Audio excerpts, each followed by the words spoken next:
പ്രിയപ്പെട്ടവരെ, ദൈവം തന്ന ആ കുടുംബം ശ്രദ്ധിച്ചില്ലെങ്കിൽ നരകമാവും. കുടുംബത്തെ നരകമാക്കുന്ന ഘടകങ്ങൾ പലതുമുണ്ട്. അതുകൊണ്ടാണ് ഒരു ശ്ലോകത്തിൽ ഇങ്ങനെ പറയും: ഭൂമിയിൽ 4 കൂട്ടം സ്ഥലങ്ങൾ നരകം. 1 നാരകം നട്ടടം, 2 കൂവളം കെട്ടടം, 3 നായ പെറ്റടം, 4 നാരി നയിക്കുന്നിടം നരകം. നാരകം നട്ടടം, കൂവളം കെട്ടടം, നായ പെറ്റടം, നാരി നയിക്കുന്നിടം നരകം.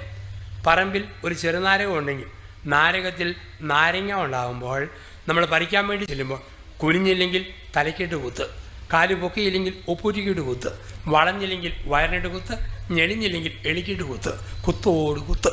നാരകം നട്ടടം നരകം. 2 കൂവളം കെട്ടടം നരകം. കൂവളം ഒരൗഷധ ചെടിയാണ്. ഒരു കൂവളം അഴുകുമ്പോൾ അവിടെ വേറെ ഒന്ന് മുളച്ചു പൊട്ടിയില്ലെങ്കിൽ നശിച്ച മണ്ണ്. കൂവളം കെട്ടടം നരകം. 3 നായ പെറ്റടം നരകം. പ്രസവിക്കാത്ത നായി കാലിൽ കമ്മിയിട്ടോടും. പെറ്റ നായി ചൂട് ചാരത്തിൽ നിന്ന് വെടിച്ചിൽ പോലെ പൊങ്ങി വന്ന് കുതികാലെ കമ്മിയിട്ട് പോകും. നായ പെറ്റടം നരകം. 4 നാരി നയിക്കുന്നിടം നരകം. ചില വീട്ടിൽ ചെന്നാൽ ഭർത്താവുണ്ടോയെന്ന് അറിയത്തില്ല. ആകാശവാണി അന്നക്കുട്ടി 2 കാലും അകത്തി കുത്തി. അവളാണ് വീട്ടിലെ വാർത്താ വിതരണ പ്രക്ഷേപണ മന്ത്രി. ഒരു കാര്യം ഓർത്തോണം, നോർമലായ കെട്ടിയവനെ ഒതുക്കിയിട്ട് ഭാര്യ വർത്തമാനം പറയാൻ പോയോ മക്കൾ 2 പേരെയും ധിക്കരിക്കും. അതേസമയം വർത്തമാനം പറയാത്ത അപ്പൻ, നോർമലായ ബന്ധങ്ങൾ സ്ഥാപിക്കാത്ത അപ്പൻ, ആ കുടുംബത്തിൽ ഭാര്യ തലയാകണം. എല്ലാ കഴിവുമുള്ള ഭർത്താവാണ്. അവനെ പുറകെ ഒതുക്കിയിട്ട് ഭാര്യ മുമ്പോട്ട് വരാൻ പാടില്ല. അപ്പം നാരി നയിക്കുന്നിടം നരകം. 7 നരകമാക്കുന്ന ഘടകങ്ങൾ. 1 നാരി നയിക്കുന്നിടം.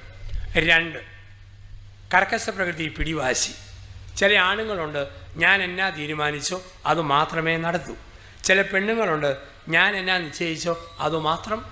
കണ്ടില്ല കേട്ടില്ല എന്ന് വെക്കുന്നില്ലെങ്കിൽ ആ കുടുംബം നരകമായിട്ട് മാറും. അതാണ് പറയുക കർക്കശ പ്രകൃതി പിടിവാശി. 3 മന്ദപ്രകൃതി അലസത. ചില കുടുംബത്തെ നരകമാകുന്നത് ഭർത്താവിൻ്റെയും ഭാര്യ മന്ദപ്രകൃതിയാണ്. 2014 ജനുവരി 1 ചില തീരുമാനമെടുത്തു. 2015 ആകുമ്പോഴും തീരുമാനം മാത്രമുണ്ട്, കാര്യങ്ങളൊന്നും നടന്നിട്ടില്ല. ചില വീട്ടിൽ ചെല്ലുമ്പോഴറിയാം പിശാച് ഈമ്പിയ പെമ്പർനോത്തിയാണ് കുടുംബനാഥ.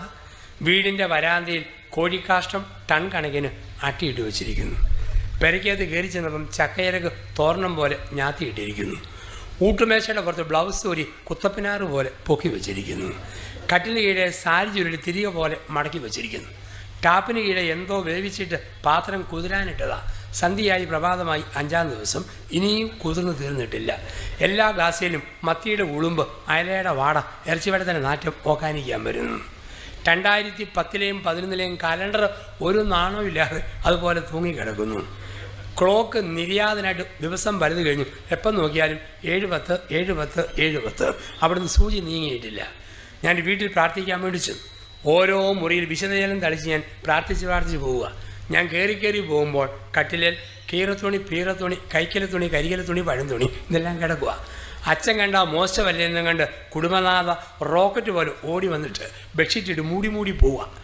എനിക്ക് പൊക്കി വഞ്ചിരിക്കാൻ പറ്റുമോ? അവസാനത്തെ മുറിയിച്ചെന്ന് ഞാൻ നോക്കുമ്പം എല്ലാം കൂടെ കൂമ്പാരം കൂടി വെച്ചിട്ട് കുതിരപ്പുറം പോലെ ഇങ്ങനെ പൊങ്ങിയിരിപ്പുണ്ട്. ഞാൻ ചോദിച്ചു, ഇതെന്നാ പെങ്ങളെ മോട്ടോർ സൈക്കിൾ കട്ടിലേക്ക് കയറ്റി മൂടി വെച്ചതാണോ? ഇപ്പം വൃത്തിയും മെനയില്ല, മന്ദപ്രകൃതി അലസത. ചില ആണുങ്ങളും ഉണ്ട് ഈ ടൈപ്പ്. എങ്ങനെയുള്ള ആണുങ്ങളാണ്? വെളുപ്പിനെ ചില ആണുങ്ങൾ എഴുന്നേറ്റ് പോകുന്ന കട്ടിൽ കണ്ടാൽ കർത്താവിൻ്റെ കവറ് പോലെ, കല്ലറ പോലെയാണ്. ലുങ്കി പറിച്ച് കാൽക്കലും പുതപ്പി ഉരുട്ടി തലയ്ക്കലും വെച്ചിട്ടുണ്ട്. പിന്നെ ചായക്കട ചെന്നേതോ അപ്പാപ്പൻ്റെ ഉണക്കസഞ്ചി പിടിഞ്ഞ പൂളവെള്ളം വാട്ട ചായ അത് വലിച്ച് അടിച്ചകത്തോട്ട് കയറ്റും. പിന്നെ സമയം കിട്ടുമ്പോഴൊക്കെ ഭൂമിയിലെ പൊട്ടന്മാരുടെ കളിയായ ചീട്ടുകളിയായിട്ട് ഒറ്റയിരിപ്പ്. ഈ ലോകത്ത് പൊട്ടന്മാരുടെ കളി എന്ന് പറയുന്നത് ഒറ്റ കളിയേ ഉള്ളൂ, അത് ചീട്ടുകളിയാണ്. അതിന് കാരണം ഇതാണ്, ലോകത്ത് എവിടെ ചെന്നാലും ഒന്നിപ്പടിക്കുന്ന കുട്ടിക്ക് പോലും അറിയാം 10 എന്ന സംഖ്യ 9-നേക്കാൾ വലുതാണ്. പക്ഷെ ചീട്ടുകളി മാത്രമാണ് 9 to 10 വെട്ടുന്ന ഏക കളി. അതായത് പൊട്ടന്മാരുടെ കളി. ഈ കളിയായിട്ട് ഒറ്റയിരിപ്പ്. അപ്പം മന്ദപ്രകൃതി അലസത അത് ജീവിതത്തിൻ്റെ ഭാഗമായിട്ട് വരിക. അപ്പോൾ 1 നാരി നയിക്കുന്നിടം, 2 കർക്കശപ്രകൃതി പിടിവാശി, 3 മന്ദപ്രകൃതി അലസത, 4 സ്വന്തക്കാർ ബന്ധുക്കൾ കുടുംബത്തെ നരകമാകും. ഭർത്താവിൻ്റെ വീട്ടുകാരുടെ അമിതമായ ഭരണം വന്നാൽ ഭാര്യയ്ക്ക് വീട് നരകമായി മാറും. ഭാര്യ വീട്ടുകാരുടെ അമിതമായ നിയന്ത്രണം വന്നാൽ ഭർത്താവിന് വീട് നരകമായിട്ട് മാറും.